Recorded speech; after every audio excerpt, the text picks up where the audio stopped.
All right, let's give that a go. Record that, put it up on the old YouTubes for Vidalia. And then next in line in 2010 was Chardonnay. But Chardonnay wins that race now. Chardonnay is the most planted grape in the world now. And then we move down the line and see a whole bunch of Italian varieties because the Italians and Spanish make a lot of bulk wine. And this is something that most of us don't quite understand. Especially like a lot of Sicilian wines, the vast majority of wine made in Sicily never gets actually drunk as wine. A lot of it gets exported off to Russia to be made into vodka. And it's really fascinating. You know, my family's from Sicily, and they just have such a different way of approaching wine than we do, because it's just sort of a crop. It's a commodity crop. And so, you know, we think wine is something fancy. They kind of think of it as about as fancy as growing wheat. You know, it's just something they've always done. It's just another crop, and that's what they do. And it's also very interesting to see the, you know, some of the remnants. And in my time since I've been there, is that they've kind of crawled out of the socialist communist side of winemaking, which is still, you know, still has a bit of a hangover. It sounds like it's, you think it'd be cool, but it's not. Because it's all about making the most quantity for the least price or whatever the government needs. Oh, sorry. And so, you know, I remember there's this great tale of during kind of the peak of the industrial age. I think this was probably in the 1950s in Russia. They used to do the way that they would reward the workers, they would reward the company, was by producing the most nails possible. So everybody started making really thin and light nails because it was all about the number of nails, because that's what the bureaucrats demanded.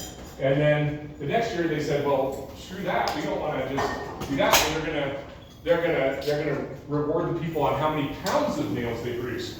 So one manufacturer made an 11,000-ton nail, one, and put it on a trail. Yeah, and then they satisfied their requirement for the year because they made as many pounds as they needed.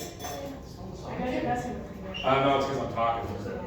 And I was lighting, but I think right when I walked by. So in Sicily, you know, in a lot of Italy too, the way it works is that all the wines were grown in co-ops. And so what would happen is everybody would grow their grapes, and then they would pool their grapes, and the government would pay you a price for your grapes, and that price was the same no matter what. So everybody got paid the same price, and then all the grapes went in a warehouse, and then you had to go plead your case as to why you deserved to be able to make as much wine as you needed to make. So everybody got, you know, based on their quote-unquote need. So you go in and make your sob story as to why you needed the grapes. But the thing is if you think about grapes, and everybody here who's ever made wine, you think about it, if all those grapes got picked and put in a warehouse for 2 months, and then finally they doled them out, what kind of wine quality do you think you got? I did it again. It's this. I know it, and I was even making a conscious effort. I was really thinking about it. That's crazy. Yeah, it's like I'm like a magpie. The flash hits me in the eye, and I just completely go blank. A lot of you know, European wine styles were just based off of bulk production, and a lot of them still are. But they did a lot of modernization in the 1990s and 2000s, and the quality of wine in Europe at all has gotten vastly better over the last 30 years. It just isn't time for nobody to drink wine anymore.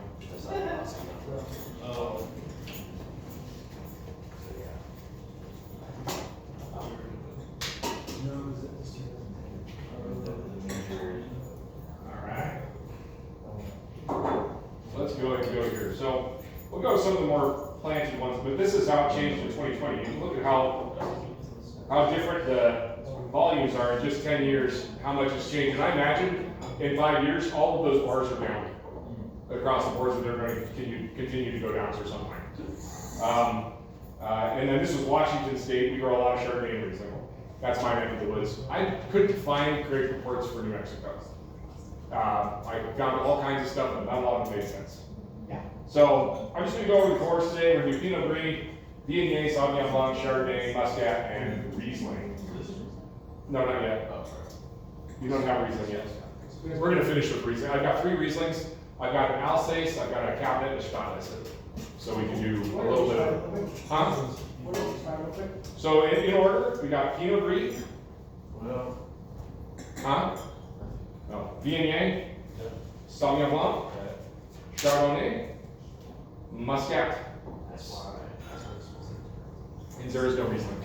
So the really florally, fruity, fizzy thing at the end is the Muscat. If you can't smell that, we need to get you into a different career. smell what? But the last one, if it doesn't smell like your grandma's bathroom. Smells like Does it? Is that what it smells like? Grandma's bath? Is it pretty bad? It smells like a shower. Yeah. Oh, that's terrible. The sauce, I guess. Oh, that's awful. Yeah, that's rough. Okay, that's cool. It's got good terpenes in it, but Muscat should smell better than that.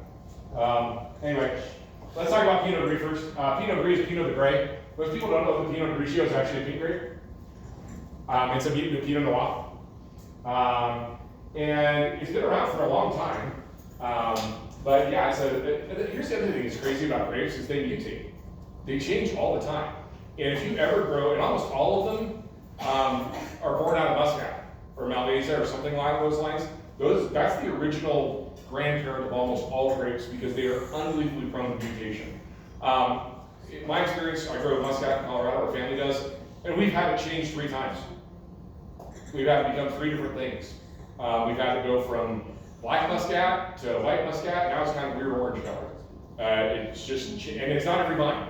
They kind of change. So really prone to, Pinot is also very prone to mutation. So one of the things about making Pinot, the Gris, is because it's got a thick skin, and a lot of people like to, and it's grown in pretty high quantities, a lot of times it's very fine and cleaned up because they want to make sure it doesn't turn pink. So it tends to be fairly aggressively treated. It's very rare that Pinot Gris is not got easily treated. They're not lowly treated. It's got quite a bit usually. And it's grown all over. So here's the top 30 regions, but primarily Italy. And here's Pinot Gris we made back in 2018, machine picked, and we made it into a rosé. And a lot of people do make their Pinot Gris into a rosé. They just decide that they're going to roll with it and do a little skin contact. Pinot Gris makes fantastic orange wines if you're ever feeling like going down that path because it's like the perfect cross between Pinot Noir and Pinot Blanc. But if you look at it up close, this is always fun about machine picked fruit. All the stuff floating around it. You get lots of other things.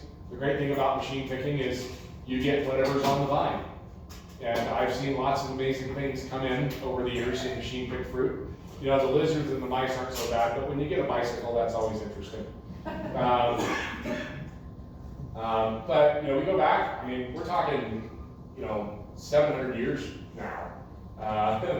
We're going back to Charlemagne for Pinot Gris. So this is not like some sort of recent addition. But it kind of falls out of favor in Burgundy and Champagne because they want something that's a little higher in acid and a little easier to ripen than Pinot Gris.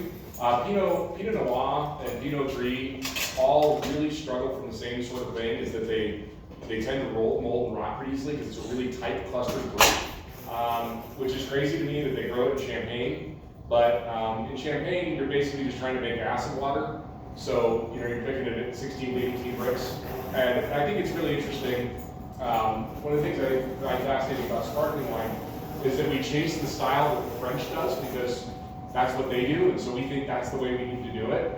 And I don't know if that's necessarily the case.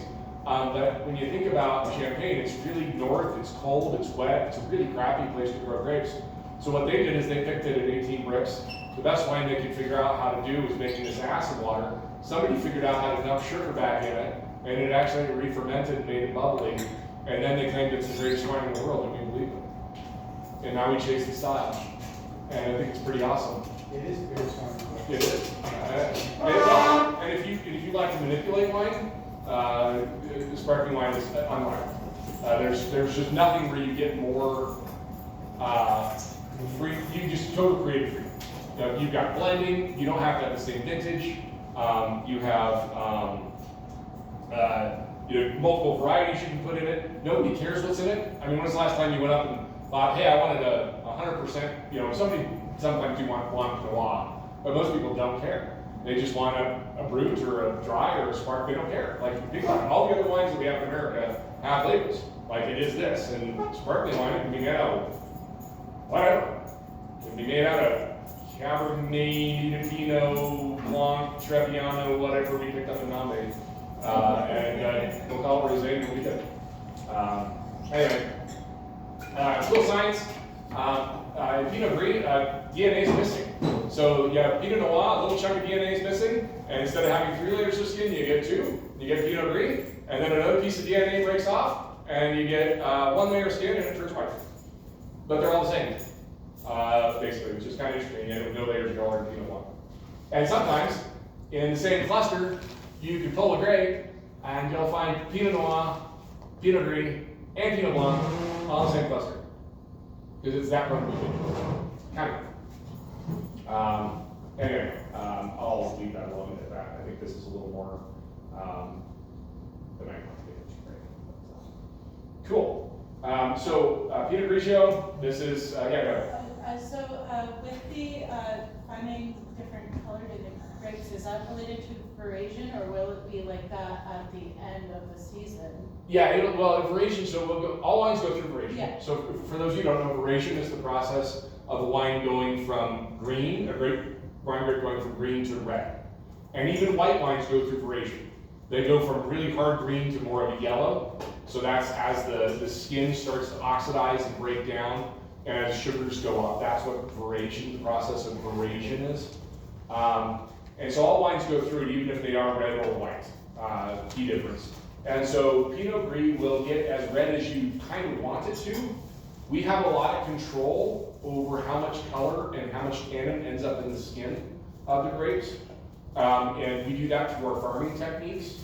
So if we wanted to make a Pinot Gris that turned pink, and we wanted to make it a rosé, we would expose those grapes to sunlight very early in the season. We'd go pull. So like, you know how grapes are usually kind of up in a straw or a canopy? When those grapes are small, they're about pea size, we'd go pull all the leaves off and let the sun hit those grapes early. And the sun will then induce basically a tan. They'll create tannin, just like you or me, they'll tan. They'll tan the grapes. And then even though they're still green, they're putting all the precursors there to make tannin. And tannin encompasses everything from the grippy part on your palate all the way through to the pretty colors in your glass. All of those are what we call phenolics. They all fit in that group. So if we wanted to make a really dark one, we'd strip the leaves early, and then we'd kind of let them grow in a little bit later on because we don't want them to sunburn. But we want to get some sun exposure because that's going to induce color development. If we wanted to make sure we have very limited color, we'd want to keep them shaded the whole time. So this is the way I kind of always describe it to people. I know this could come off wrong, but you're going to remember it. So if we're going to try and make like Cabernet or Nebbiolo or something that just has massive tannin, deep Verdot structure, our goal with those wines is we can take human history, and I kind of compare everything to humans.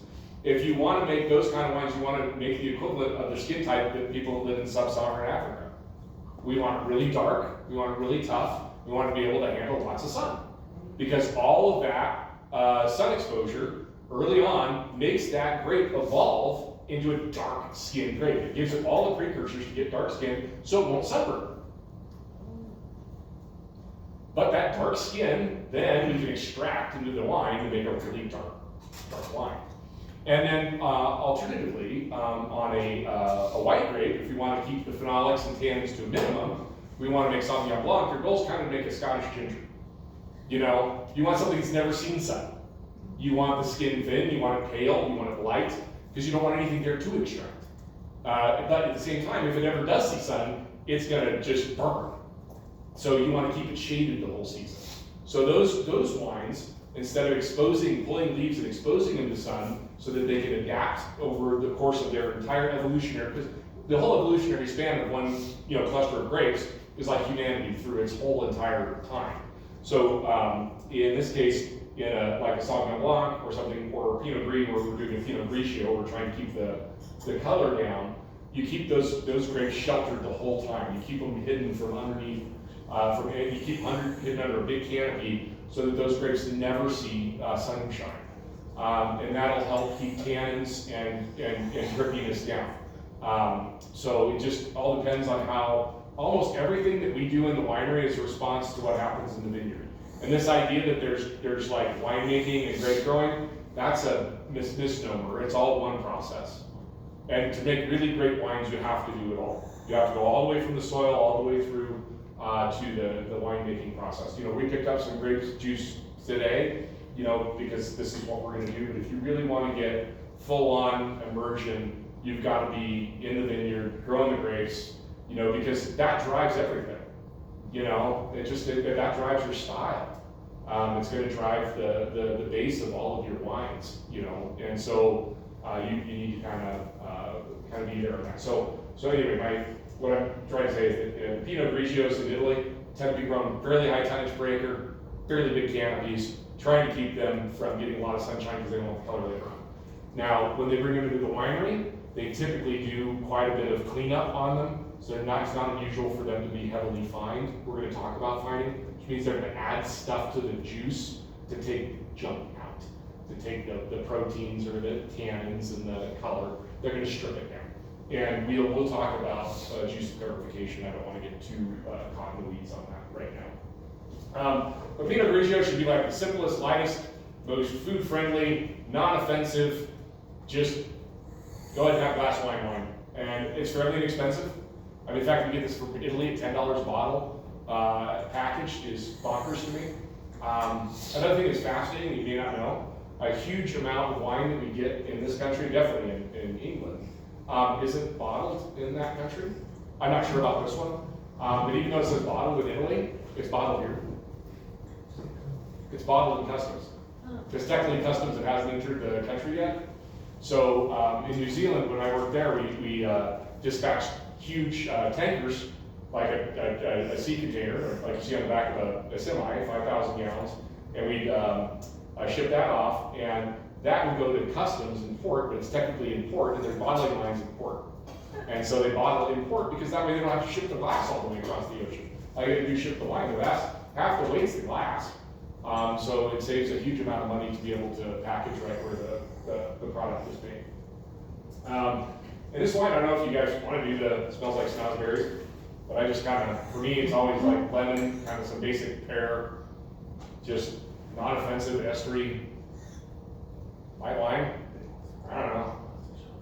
Just vanilla gets. I don't know.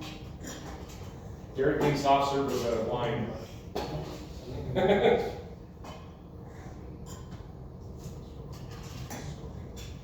That being said, nice work. Yeah, sure. Yeah, I'm just going to top off. I'm not used to it being plastic, it's big buckets. And I'd say this is, medium plus acid. It's dry, doesn't have a lot of residual sugar. Made in a giant tank. There's no oak involved. You can't afford to put oak in $10 bottles of wine. So pretty fleshy though. That's just fine. Yeah. Nice wine. I would, yeah. I just had a quick question going back to what you were talking about the tannin, like that we want to support purity. Does irrigation play a lot into that, especially when we were younger? I know that might be going on the side. Yeah. I'm just curious with the watering, and you're trying to also strike those. Yeah, water plays a big role in how you stress vines. I think so the key to growing good grapes is the same key it is to being a good human. And it is. It's to provide just enough stress that you're robust and that you're strong and that you're able to develop some musculature and you're in good shape. And so it's about delivering the right amount of water. So if you deliver too much, that's just like neglecting a human, where they aren't able to develop. They're not able to get muscular strength. They're not, because they're nutritionally deprived, they're not able to build strong bones. And that comes with its own set of problems. So depriving grapes of water is like neglecting them. Would they give an organic structure though if you No. irrigate less? No. Okay. That's a common misconception. Okay. Cool. So the goal is the right amount of stress. Gotcha. And then if you give them too much water, they become morbidly obese. They will grow all over, they'll set tremendous amounts of fruit, and then the wine just becomes extremely washed out and pointless. So it's really important to find that right amount of stress. And so for For white grapes, you can be a little bit more flippant and add a little bit more water because you want a little bigger canopy and you want a little bit more open. But for the most part, the goal is to get your grapes to your canopy to a certain size, where you've got the right amount of leaf area. So if you think of a grapevine, it's a couple of things. First thing is it's a water pump. Step one for a grapevine is a water pump. It pumps water out of the ground into the air. Okay? That's important to remember because the more it pumps out of the ground, the more stuff it pulls out of the ground, the more stuff ends up in the barrier. So the more you pump water, the more potassium you do. We'll get that in a second. So it's a great pump, but water pump first. And then the next thing is that if you think of the leaves are your engine. They're the engine that drives the ripening of your fruit. So if you have too many leaves, the fruits will create too much sugar too fast. It'll ripen too quick, you'll get sugar development, your acid will drop out before the flavor comes in. And now, the reality is that flavor development is exactly on a timeline, but you can drive how fast or slow the sugar accumulates by how big your canopy is. So what your goal is to have this beautiful match of where you get your sugar ripeness, your acid ripeness, and your physiological ripeness all at the same time. And physiological ripeness is set on a timeline, depending on varieties, between 100 and 120 days, from bloom to you pick it. So if you grow too big of a canopy, you're 27 bricks and it's only 90 days in, the grape may be sugar ripe, but it's not physiologically ripe. And so my way of is describing that is much like me. When I grew up, my physiological ripeness was far ahead of my maturity because I was 6'4", 13, and I feel bad for my daughter because she's got my genes. She's 12 and looks 20, and so there's some issues with that, physical maturity before you reach emotional maturity. And I would say that same thing applies in grapes. That if you get the sugar right, you got all the sugar, sure you got all the sugar, oh, it's 27 bricks, oh, let's pick it. Well, if you pick, I know this is a recording, I can't say what I normally say, but if you pick it early, you're gonna get in trouble. You gotta wait until it's ready to go. So if you accidentally have too big of a canopy, you get it too ripe, you're just gonna let it keep hanging, you gotta let the sugars keep going, and then you gotta adjust it to sell it with water backs and adding acid and all that other stuff. But in a dream world, that's your goal, is to grow just the right amount of canopy, to just the right amount of fruit, and then you time that perfectly. And the best grape growers I know, every time, they're friggin' miracle workers. And they have that ability to, and I can walk out in the vineyard and I can tell you now. I walk out and be like, that's in balance, or I can tell you it's not. And so what's interesting about it is, in Colorado, and I'm sure this is probably true here, one of the strange things that you have to do is actually grow more fruit per acre. Because you've got so much sun, you've got so much heat, that you actually have to grow enough fruit to slow the vine down. You gotta actually hang a little bit bigger crop, which is counterintuitive. So people that are trying to do like Pinot, where I grow 1.5 tons an acre. You grow 1.5 tons an acre, you're gonna be 28 degrees bricks, and that's still gonna be a barely ripe fruit, from a physiological perspective. So in Colorado, we found out we had to hang 8 to 10 tons an acre to get our fruit balanced. So we had to hang more fruit. And we got better quality. So it's all about that balance of leaf area to fruit area. So that's the challenge. More money for the company. More money for the company. If you want more money for the company, don't make Viognier. That's our name. If you want to make money for the company, grow sparkling wine at 10 tons an acre and fix everything in the cellar. So this is a whole different angle. This is a $70 bottle of wine. And this is anything but not manipulated.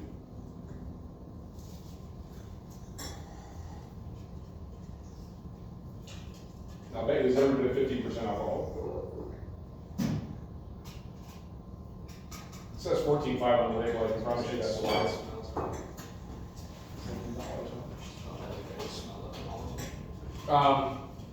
So this is Viognier. Viognier is from the Rhone Valley, a particular region called Condrieu. And what's really interesting about this grape is it's very, very almost identically related to Nebbiolo.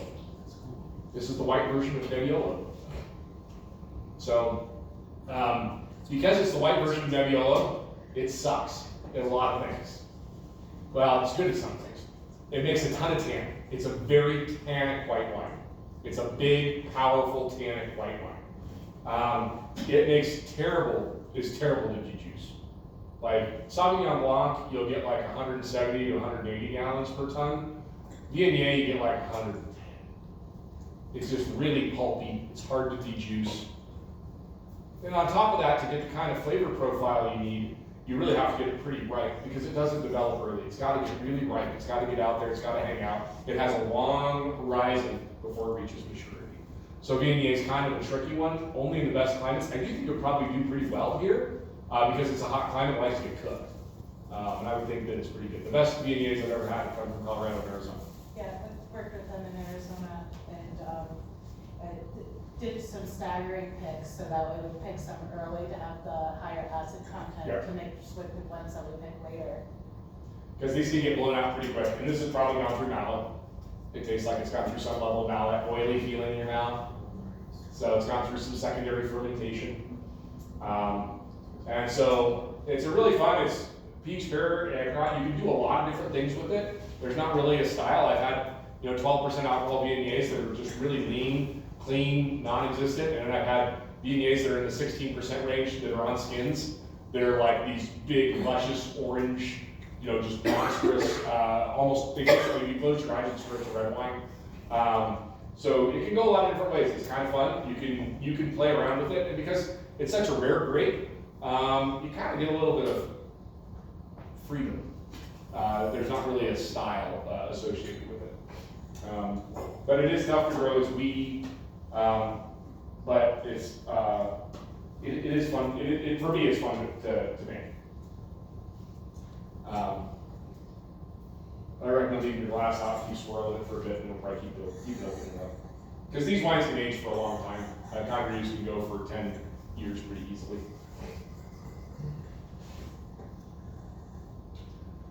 Questions about Viognier, other than the fact it's Viognier, not Viognier? We used to have a sign that just said Viognier. Viognier. So dominant, tangerine, peach, mango, honeysuckle, and rose. Those are the core. Thanks, Madeline Zucchett, for letting us steal that from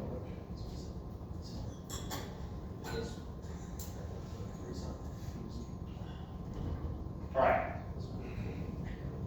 And you'd say that it's kind of heavy fruit, full body. I think it's more than medium body. It can be sweet, moderate acid. This is a lower acid variety almost entirely, and definitely in the higher alcohol range.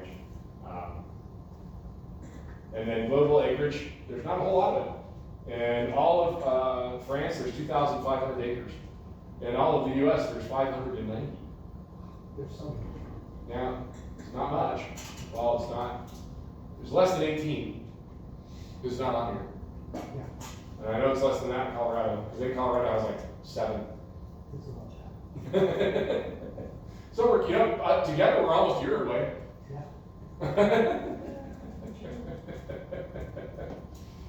All right. And now we're going to shift gears entirely to the complete polar opposite end of the world, Sauvignon Blanc. In my opinion, there is no place in the world that makes more distinctive Sauvignon Blancs than New Zealand in terms of distinction. It's a very unique climate there.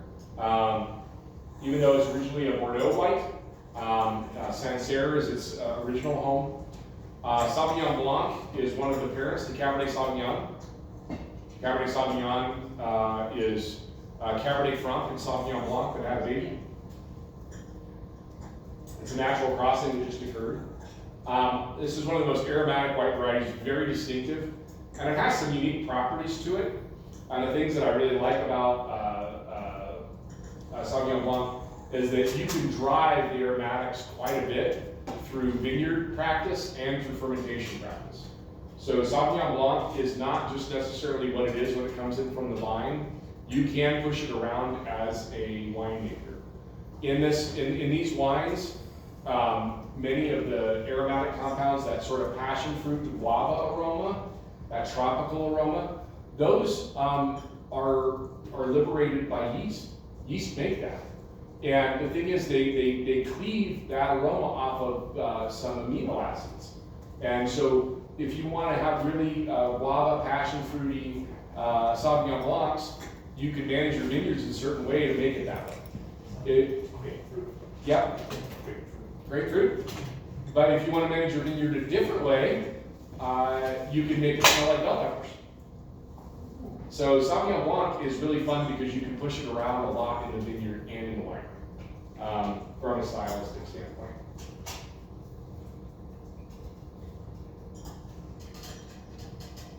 Is that about I don't know, this one was here. Not much, they're usually under $20. Hot summer day, salad, all that kind of stuff. Again, that smell, you know, depending, less ripe, it goes towards lime, more ripe, it goes towards peach. And then this is somewhere in this gooseberry. That's another thing, is gooseberries. I hadn't had one until I went to New Zealand. They just grow everywhere there. Didn't know what a gooseberry was. I always thought it was a joke until I had an actual gooseberry. I was like in my 30s. And I had a gooseberry for the first time. Can you tell on the bottle whether it's like aged more or it's early or late? Does it usually say on the bottle? You know, my recommendation is this. Whenever you're going to buy New Zealand Sauvignon Blanc, this is a 2022, it's already too long in the tooth. You buy the freshest one you can. They don't last long. So they're on a downhill slide the day they go to the bottom. So you want to make sure you get that the freshest possible when it's from New Zealand. Now, if you have a Sancerre that's well made, it's got some oak in it, and probably some barrel fermentation, those can age for quite some time. But those ones are going to be more round and bell pepper dominant rather than that really bright fruit. Anytime you have a really fruity wine, they're on because fruit's always going to go away. You always lose fruit. Fruit's the first thing to go, and then you pick up other complex aromas later on. So in wine, you kind of talk about aromatics in what I would call three ways. We have primary aromatics, and I think there's a great example of primary aromatics right here in the Sauvignon Blanc. And then there's secondary aromatics. Secondary aromatics are ones that are added by the winemaker. So the Viognier would be a great example of secondary characteristics. Some malolactic fermentation, maybe some oak. These are things that don't come from the vineyard. And then we have the third area, which we call tertiary. Dietary is what it looks like, but tertiary is how you pronounce it. And those are things that come with age and time. And so the longer a wine hangs out, then the more it gets aged. We don't have anything particularly aged today, I don't think so. I think everything's pretty new. Yeah, they're all new. So Would you be able to tell though, like let's say you're at a wine store, no one there knows what they're talking about, and then you're saying early or late right here, but it's just 2023, it's not gonna say late on there, right? So like, would color anything, like let's say you want more of that passion fruit or tropical fruit, and no one's there to tell you, or are you just gambling? pretty much, if it's a New Zealand Sauvignon Blanc, you're gambling. Yeah. You're probably gonna get it. It's kind of impossible not to make a New Zealand Sauvignon Blanc without it. But if you want to get away from that, then I would move towards a Frenchy Sauvignon Blanc or California Sauvignon Blanc. They'll have a lot less. We just can't. Nowhere else can produce that level of potency. It's just part of their climate. They have a really neat growing season that is extremely long. So they have a really long time for the grapes to mature. Much longer than almost anywhere else, but it never gets hot. And very rarely it's over 80 degrees.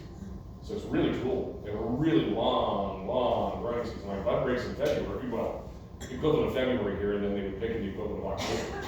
But bud breaks in like August, and then they pick in March. So really long growing season, but then even when they do pick, the grapes are only like 20 grapes. So really long maturation period. Yeah. Sorry, you keep saying Brix, and I should have asked at the beginning. What does that mean? Brix. Yeah. Sorry, Brix means percent sugar. Okay. And so Brix, I apologize, no. Brix is what percentage of sugar the grapes are going to be when they come in. It's just a measure of weight. So it's non-specific. It's a pretty crude tool, but it's the best that we had up until 20 years ago. And we could just weigh it and compare it to how much it weighed in water. And so sugar weighs more than water. So we could just tell if it weighed this much more than water, we can estimate how much sugar is in it. And that's what Brix is. And we use Brix in the US. I'll talk about it more as we go on. I'm going to actually go into wine solutes and everything tomorrow. But Brix is just a measure of percent sugar. So if it's 20 Brix, it's roughly 20% sugar. roughly. And if it's 20 bricks, roughly 12% alcohol. 12. Yep. If you had 30 bricks, it'd be roughly 18%, Which times 0.6? basically. What was it, red wine usually 0.8? 0.58. 1.58. Yeah. We had really low conversions. We converted to like 0.55. Oh, that's right. But our red wines must have been very happy. Yeah, and we'll talk about fermentation more too, but yeah, the lower they convert, the happier the yeast usually are. That's if you're fermenting to bone dry. To bone dry. Yeah, I mean, I rarely arrest fermentations. Almost never do I. If I want a sweet wine, I usually save juice and then blend it back in so I can get my sugar just right. Stopping a ferment's like trying to stop a freight train. You know, it's not easy to do unless you have a centrifuge, which they do here, so we can do that. Hey, but I usually like to take it dry and then bring sugar back because then I can get it exactly where I want it. Because just trying to stop the ferment's like trying to throw a dart at a moving target. You know, it's kind of hard to do, hard to get it just right.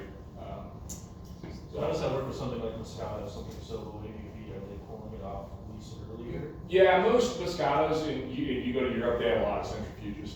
So yeah, they're fermenting and they just literally send it through a centrifuge at 5 bricks, and they go, keep the natural CO2 in it, jam it in the container, and pop it right out. That's how crushed glass in literally weeks.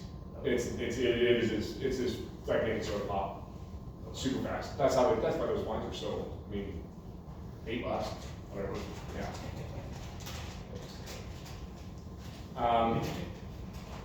All right, Chardonnay, Sonoma Cutrer. My old teaching partner was the vineyard manager at Sonoma Cutrer for like 15 years. And this is an example of 100% secondary aromas. There is nothing in here that smells like Chardonnay. So this is why Chardonnay is, I always call Chardonnay the chicken breast of the wine world, because it can do anything. Well, see, like chicken breast by itself are really boring. Have you ever noticed they always kind of taste the same no matter where they come from? Really? I mean, I don't. It's cooked just right. Yeah, just right. Yeah, it's got to be just right. But it's up to the chef to make a chicken breast taste good. But also chicken breast, you can do all kinds of stuff. You can pound them flat, put some breading on them, make a chicken parmesan. You can roll some ham on it and put some cheese in it, do some cordon bleu. You can do all kinds of stuff. And they're really fun and they're a very versatile tool for making food. And I would say the same for wine. So Chardonnay, the great thing about it is it's a blank canvas that you can do whatever you want. And you can make sparkling wine out of it, pick it early. You can make a Blanc de Blanc, just white from white. You can do an all stainless or concrete version that's just this linear, laser, clean style. You can stir the lees a lot. There was one called, I think it was Callaway's, Callaway Winery used to do it. They would just stir the lees over and over again and get more of a creamy texture so you get the flavor from the lees. You can put it in an oak barrel and pick all that flavor up. You can take it through mallow and throw some butter in there, just like this. You've got all sorts of tools that you can play with to push the wine around. So from a winemaking standpoint, Chardonnay is a lot of fun because you can do all kinds of cool stuff. And that's why I quite like Chardonnay. And it's obviously well liked because it's one of the most grown grapes in the world. This is a nice wine actually. This one from California. Mm-hmm. My favorite approach. Sonoma Cutrer is a pretty famous California producer, probably about $30. Not outrageous. Not outrageous. But spiritual home is Burgundy, along with Pinot Noir. There's not a lot you can grow in Burgundy. The only other thing you can grow is on the white side is Aligote is the other one. And we have the distinct honor of being like the only vineyard in Washington with Aligote. Sonoma Cutrer. And you guys are welcome to take pictures and everything. And I do want to save these bottles tonight though, because if anybody that didn't make it tonight wants to taste through and watch the lecture while they're at it, they can do that in another time. So anyway, just a lot of different styles. And even in Burgundy, they do a huge range of styles too. They do very lean, clean, bright styles. or you can go to Chablis, where it's just all stainless, and then you do things like a Corton Charlemagne, which are just as big and burly as this, which is a lot of oak, a lot of mallow, a lot of structure, higher alcohol.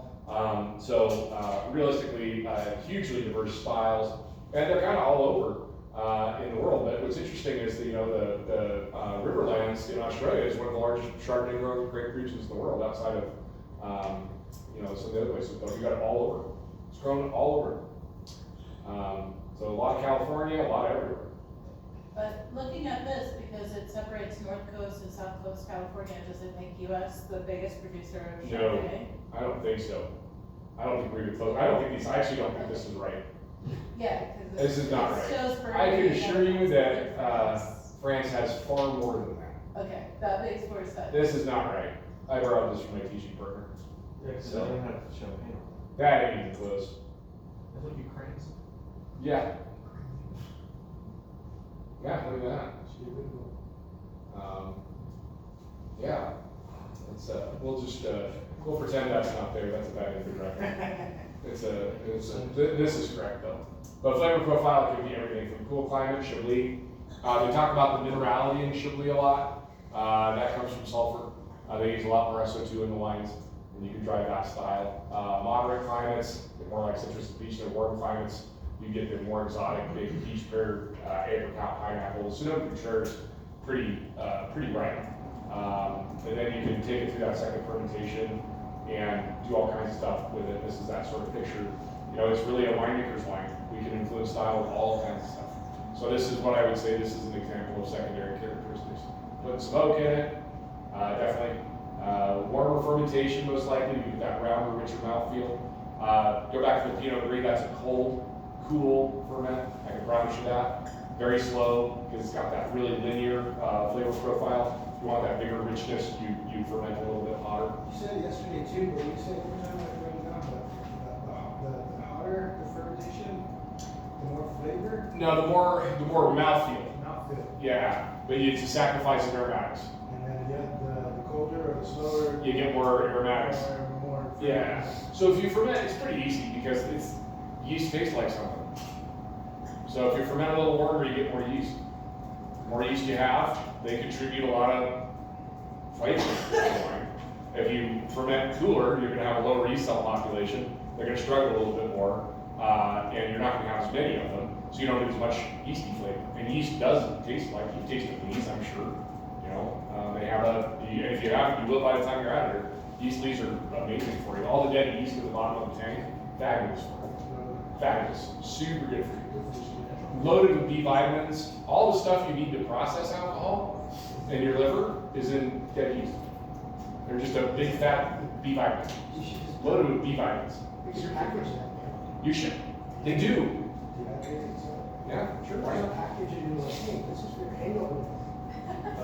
I'm down. Hangover superfood. Superfood, yeah. And so this is what malolactic bacteria is. The bacteria we use is called Enococcus coli.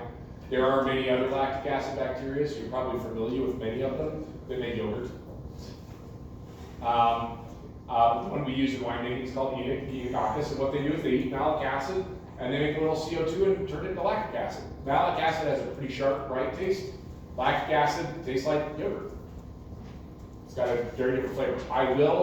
We're going to do an acid tasting next week, so we will taste all of them in isolation, so you can see how lactic acid tastes different from malic, from succinic, from acetic, from tartaric. You were also saying just a moment ago about minerality and sulfur and all that stuff too. And Yeah. Is there another way to replicate it using calcium carbonate? Is that another way to do it for like that? Yeah, it uses acid. Yeah. It plasters the wine. I know that's a style that some people do. So, what they do is the reason you end up with that is because if you end up using calcium carbonate, it's because you have to. And I don't use calcium carbonate. I was just reading somewhere, and I was just curious if that's another way to get that minerality. Yeah, but I try to stay away from it because calcium carbonate can create all kinds of weird instabilities that you don't want to deal with later on. Okay. So I try to stay away from calcium carbonate. Cool. But yeah, gypsum's another thing that people use to do plastering. It's called plastering to get the acidity down. But you're going to be running into some big issues if you have to get that level. For the most part, good old-fashioned, potassium bicarbonate or potassium carbonate can do a good job of taking a lot of acid out. And those are legal for use, and then you don't have to get too crazy. That's if you have to take acid out, but.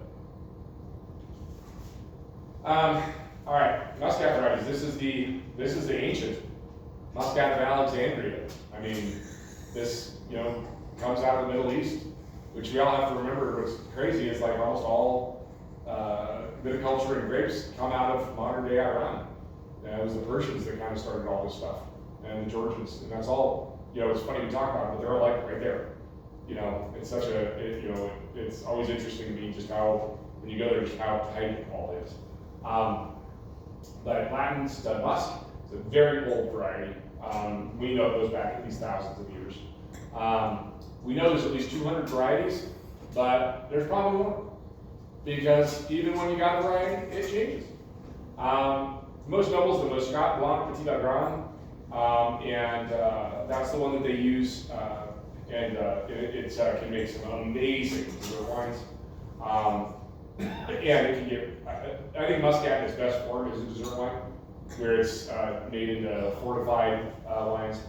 But tons of it in Italy. Moscato di Asti, Asti Spumante, all of those inexpensive or sparkling wines out of Italy are Muscat based. They grow quite a bit in Australia. We grow quite a bit in Colorado, and it's an incredibly useful tool. I'm not a big fan of this one in particular, but it's a secret weapon of a ton of famous winemakers, because you can buy Muscat concentrate, and it smells and tastes wonderful, and you can use it to aromatize other wines. And so the secret sauce to many of the most famous Chardonnays out there is a little bit of Muscat concentrate blended into the wine for sweetness. And I'll make sure try to get my hands on some Kendall Jackson Chardonnay, because that's kind of the secret sauce in that. But again, it can be everything from Mandarin orange to peach. I do not think this is a good example, so.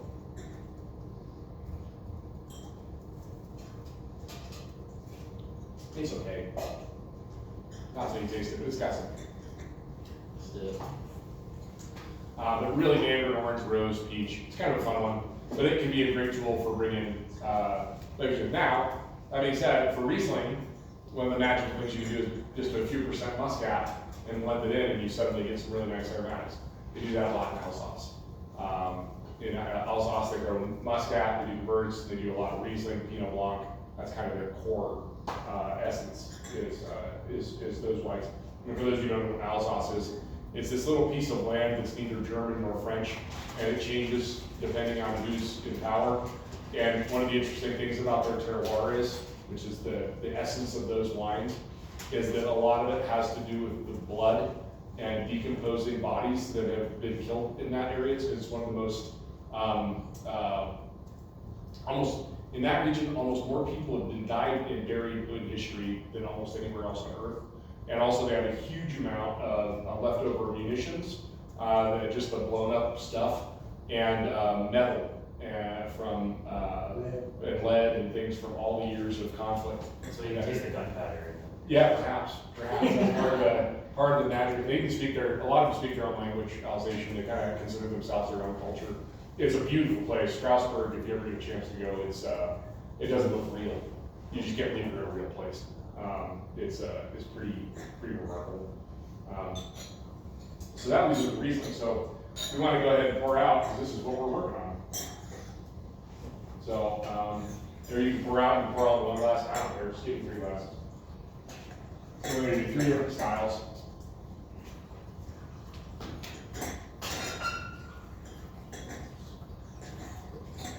And then I'm hoping to get some more ordered in next week, because I want to do some fun stuff. I got two Germans and an Alsatian. Ooh, nice. two Germans and an Alsatian walking to a bar. Nobody likes that, because they both feel each other. So let's do. So the first one is a cabinet. which is the least ripe style. And the next one is a Spätlese. And that's the slightly riper style. Auslese is a riper. I'll give it all. The next level is Auslese. So the cabinet, Spätlese. No, that's going to be Alsatian. Just a whole different animal. We're going to do the two Germans first, and then I'll come around with you. And then I encourage you all to get together in groups outside of class, if you can, to taste some Riesling, to help decide what style you want. And I can promise you the pH on all of these is lower than the juice you have now. These are all probably between 3 and 3.2. Yeah. Their climate is considerably more difficult than ours is. Not the sun, right? So they usually move in the sweeter style. No, it's all stylistic. It's all a choice. The sweetness is a choice because you can't tell me that the 13% alcohol, like, it's literally because these ones are what? Let's get the alcohol content on this one. This one is 9.5, the first one you have. The second one is 10, and this one is, according to the label, which we all know they're so real, it's 12.8. And they're separated by about from here to my apartment. It's not. I mean, it's not. I mean, it's less than 50 miles. So it's a choice. So in Germany, they tend to, not tend to. They do all kinds. There's no. Let me be really clear. In Germany, there is no one style. They do dry wines. They do sweeter wines. They do all styles. There is no like one thing. But I will tell you one thing: the German wine labeling laws are some of the most intense in the world. And they have more names for their wines than anywhere else. But yes, their thing is that in good years, they get a lot of diesel-y characteristic. And then in rougher years, they get a lot of botrytis, which is a honey characteristic. So they call it the diesel botrytis seesaw. Botrytis is a rock that grows on the grapes. And then the diesel comes from sunshine. So I'd be willing to bet you those that make Rieslings here in Mexico, your wines end up pretty diesel. It's kind of a nature of the beast of Riesling in hot climates. Because in hot climates, the grapes make a lot of tannins. One of them is carotenoids, like the things in carrots. Carotenoids break down in alcohol, and they make a smell that smells like diesel. So we call that it's actually 116 tetrahydrogenaphthalene, there's no equivalent of it. So we'll start with this first one, we'll start with cabinet. But the way that the Germans classify things is based on the sugar at picking. So whatever the sugar is what leads you to what the label is.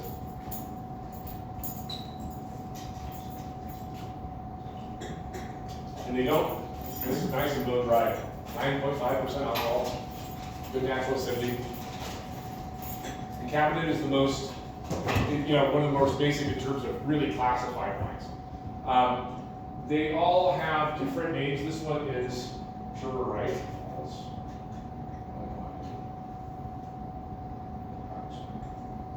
So this is just a very, it's a nice wine. It's just they have Pradix wine's middle, then there's Wallets wine and Pradicate, which is the next step up. And then there's Rheinwein, which is just wine of the land. 1, 2, 3. Good right order. So this is match you guys. Yeah. That's yours. Actually, yeah. 1, 2, 3. The cabinet.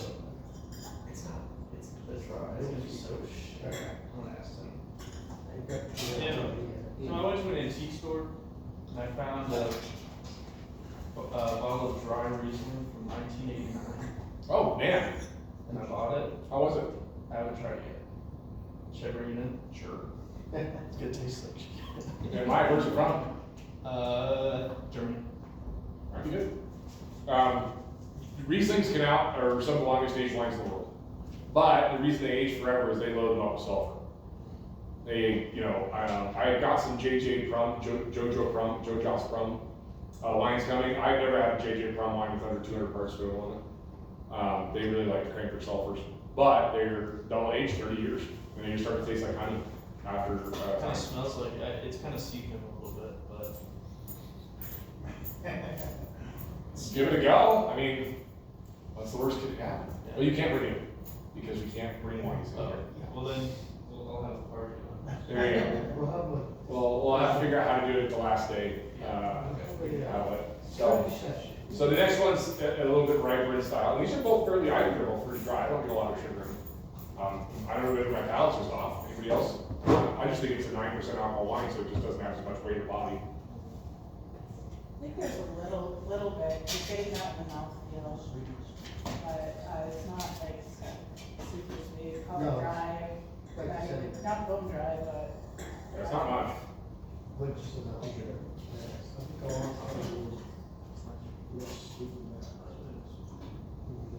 But the thing that's great about Riesling is you get to do, within reason, you get the joy of bringing sweetness back without being castigated for it. It's one of the few wines you can make sweet that nobody looks bad at you for making it. So you get a fair amount of acid up front, and then you get to do the seesaw. We call the sugar acid balance. And you can bring a little sugar into it, sweeten it up, round it out, or you can take it a little drier. And that gives you huge dynamic range that you don't get in other wines that you have to take dry. So sugar is very powerful. And sugar is powerful for a couple reasons. Not only is it a powerful tool to balance wines, sugar is a powerful tool and it helps wines age. Sweeter wines will tend, all things being equal, to age longer, provided they're nothing grows them. But the thing about Riesling that's really tough, it's also small, tight grape. Do you ever feel like, if you ever go pick grapes, don't ever go pick Tempranillo for the first time, or Grenache, because you'll think you're amazing. Because the clusters are like this big, and in like 20 minutes you fill it in. And then if you want to like go kill yourself, go pick Riesling. Because like little tiny clusters, you cook all day long, you end up like a bucket. And in Germany, that's also interesting, is they don't pick the cluster at one time. They go out and they will, in their higher end vineyards, they go and pick out and they separate. So they'll pick, part of the green stuff for the cabinet, they'll pick the next for the Spätlese, and then they'll pick the really black stuff they'll save for the higher end wines. And so in Germany, the term trocken, T-R-O-C-K-E-N, trocken, means dry. So if you ever see just on the label it says trocken, that means that it's dry, it's not sweet. But if you ever see on the label it says Trockendalen Auslese, that means it's a dry berry Auslese, and Auslese means sweet. So it's a dry berry sweet wine. That's the highest, that's the most expensive. And that's just made with rotten grapes, and it's delicious. Because the botrytis that grows on the berries, it's this black mold. It causes the grapes to shrivel, but they shrivel early and it concentrates them and concentrates the acid as well. And botrytis also gives this really unique honeysuckle flavor. It's just really luscious and round and delicious. I'll try to make sure we get a taste one before we go, because it looks like the main focus of this boost camp in some way, shape, or form is going to be Riesling. And you could almost, I think there would be a number of sommeliers that would go to Matt to say that Riesling is the greatest grape variety in the world, because it has so much dynamic range in what it can do. It can out-age Cabernet, and you can do sweet to dry, dessert wines, and everything in between with it. Can you use the Riesling grapes for making ice wine? Yeah. Mm-hmm. Now there's two ways to do ice wine for those that, I've actually made real ice wine. And real ice wine is when it freezes, the grapes freeze on the vine. And when the grapes freeze, the water gets locked up, and then you press them frozen. It has to be below 17 degrees outside Fahrenheit to lock up enough water, and usually has to be frozen for a couple of days. And you have to press them frozen. It has to stay cold while you're pressing. And the bricks will usually come in, the highest I've ever gotten was 52 bricks. And then usually we want to go over about 35 bricks. And so 35 to 50% sugar. And the reason why those wines are so sought after is A, it very rarely happens, you know, in a natural way. Outside of the wineries up around Toronto and Niagara, they have that happen every year, and they grow hybrids to be able to do it. And you can go buy ice wine slushies there for like $3, which is crazy to me. But a good ice wine in a real way is very rare, and you press it, but the sugar content's so high, yeast can't finish fermenting it. They give up. It's just too tough for them to ferment. You know, the one that I did at 52 degrees bricks, I used 3 yeasts. I used one called Taurus Brachii, and what it does is it doesn't suffer from osmotic stress, and it shaved off the first 3 to 5 bricks. And then I did triple 1.8, and then I did Uberfirm 43 afterwards. And so what osmotic stress is that yeast don't have the ability to control how they eat. They do, actually. They like to eat. They're just like us. You want to eat when you want to eat, right? You know, so they have 3 ways, and I'm going to talk about this when we talk about fermentation. There are 3 ways to eat it. The first way is active transport. When the sugar's really low, they have to go out looking for food. They have to go seek it out and go find it.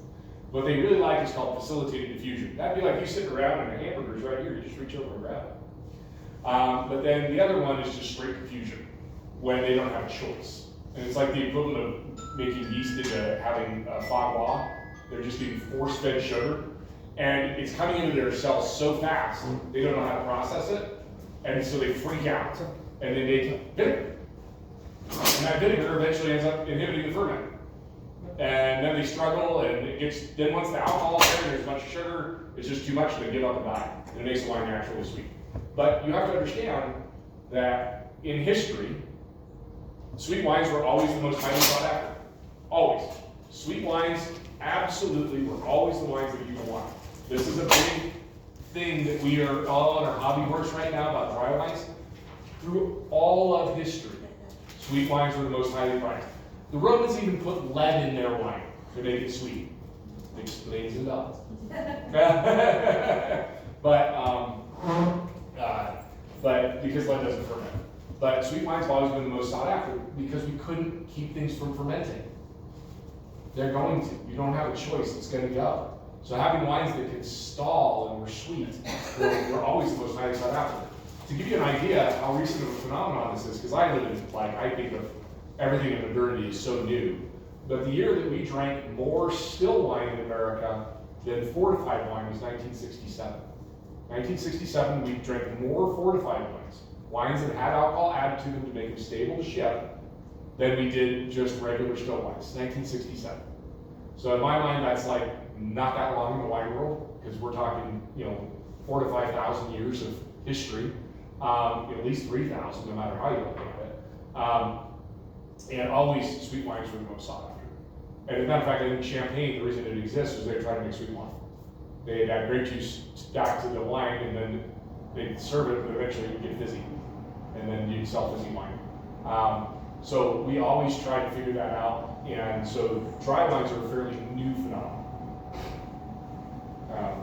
What alcohol percentage did you end up with? So the 52 bricks, I got to 9%. 9% alcohol? 9% alcohol. And I think it had 300, so basically a third sugar. It was like syrup. Yeah. What happened in 1960? You said 1967? That's the first year we drank more just regular wine than fortified wine. What happened during that time? So just guess some stuff, have some fun. Think about what happened technologically between 1900 and 2000. Think about some technologies that came online. Refrigeration, yeah, let's go. Anybody else have another idea? What else do we get? Television. Television, sure. What else do we get? Yeah, refrigeration is a big one, but there's another one. Better filters. Bingo. We can filter the wine. And then we got chemistry. So we can figure out how to, instead of adding alcohol, we learned about all sorts of food additives that we could add to wine. Potassium sorbate being one of them, which is sorbic acid, which is good at inhibiting things from fermenting. So we learned, okay, so here's the crazy thing. 150 years ago, we thought magic spirits made wine. Literally, we thought it was magic spirits. Until this guy Louis Pasteur got out a microscope and took a look and saw that there were like little things swimming under a microscope. We didn't know what microbes were at all. Like 150 years ago. That's in my mind. That's like last week. That's it's three of my lifetimes ago. And so I feel like that's a drop in the bucket. And then in that time frame, we've gone from understanding that to just kind of where we are today. But 1920s was kind of the first initial reach into wine science, where we started figuring out pH and Brix. The first real winemaking book came out called Knowing Wine and Making Wine by a man named Emile Pinot in like 1976, which is the year I was born. That's like the first time we actually talked about, like actually had a list of things that we do. 1960s, a few people wrote some books on viticulture, but we didn't know anything. It wasn't until the 1990s that there was a big push. 80s and 90s was kind of when UC Davis came online. And all the people that did acid in the 60s suddenly got into academia and came up with some pretty cool ideas before they made it illegal. And just to realize in my lifetime how advanced wines are from when I started drinking wine. So when I first got into the wine industry, my dad was, so I would have been about 9, officially I would have been younger than that, but like we opened our winery when I was 19, or started our winery when I was 19. And then when I was 21, I got my first job at a liquor store as a wine clerk, because the guys knew that my dad was opening a winery and they thought I knew a lot about wine, and I let them think that, even though I didn't. But I remember at least once a week a bottle would blow up on the shelf from a re-fermentation. Almost every wine had sediment in it. Most wines were pretty bad. Very rarely did you get consistently good, high-quality wines. Australia really grabbed the reins and started making high-quality, scientifically made wines in the mid to late 90s. And the Rosemount Shiraz and all that stuff that came across, the Yellowtails, those just really clean, well-made wines. Everybody was blown away. Like, wow, these are really nice, well-made wines. And that's kind of the first time we started making really consistently good wines. So it's only been about 30 years that we've really been able to start dialing all of this stuff in and getting the technology to do it. So, I mean, good high quality wines, and the ability to manipulate them in a scientific and thoughtful manner is very few. Everything else was pretty ham-fisted. So it's just amazing how far science has come so quick. Sorry, I ran over. I don't know where I started with that. Just the sweet wines? I don't know. That was the 1967 shift. Isn't that crazy? Yeah. And then in that time, and then our whole industry was built off boomers. And now we've got to figure out how to use that science, use that skill set, use that knowledge to keep our industry going for a whole other generation. And so what are we going to do to make wines that they're going to enjoy and like? And how do we market it to them that what we're making is the purest of all the beverages? There's nothing that comes close to wine. We get a bad rap because we have to contain sulfites, but they're like, oh, I don't drink wine because of sulfites. I'm like, is that a monster you drink here? Yeah. Do you have any influence in that? Oh, how's your Diet Coke?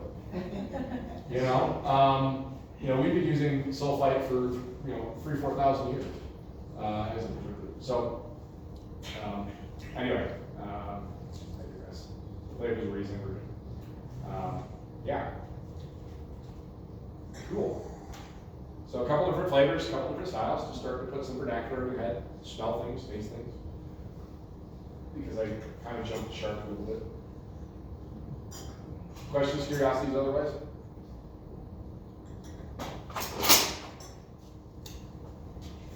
All right, let's take till 5:30, at least 5, and then we'll do white wine production.